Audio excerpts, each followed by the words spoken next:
এই জন্যই আমার কথা শুরু ছিল, সমগ্র দুনিয়ার যান্ত্রিক মেশিন যদি চালানোর জন্য অপারেটর লাগে, তো যেই মেশিনগুলাই মানুষ আবিষ্কার করলো, ওই মানুষটা চালানোর জন্য কি কোনো অপারেটর নাই?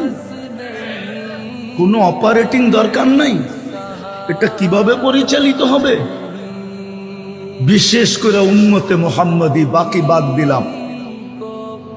বাকির জন্য তো দুনিয়াই রাখা আছে, তামাত্তাউ কালিলান ফাইন্নাকুম মুজরিমুন। এটা তো বাকির জন্য তো এই দুনিয়া রাখা আছে, ওরা এই দুনিয়াতেই পাবে।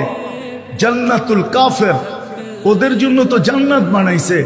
কমসে কম উম্মতি মুহাম্মাদির তো বাবা উচিত ছিল যে আমরা অশান্তিতে কেন, কি কারণে আমরা আজকে অশান্তিতে? যেদিকে তাকান এদিকেই অশান্তি আর অশান্তি, অশান্তি আর অশান্তি। কারণটা কি? উম্মতে মুহাম্মদী হওয়া সত্ত্বেও অশান্তি। কিন্তু কোরআন তো বলে না যে উম্মতে মুহাম্মদী অশান্তিতে থাকবে। কোরআন তো বলে এক কাপড় ঘরে থাকবে, কিন্তু ঘরের সবাই খুশিতে নাচতে থাকবে,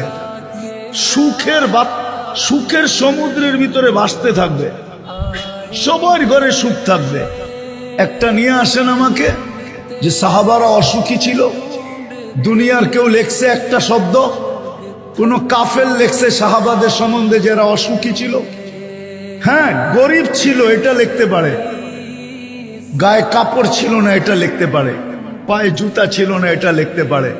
শততালির কাপড় ছিল, এটা লিখতে পারে। কিন্তু অসুখী ছিল, এটা লেখার মতো ক্ষমতা মনে হয় কারো নাই। মনে উঠলো, এই জন্য বলতেছি। আল্লাহ আমাদেরকে এই কথা, কয়টা কথার উপরে আমল করার তৌফিক দান করেন। ওয়ামা আলাইনা ইল্লাল বালাগ।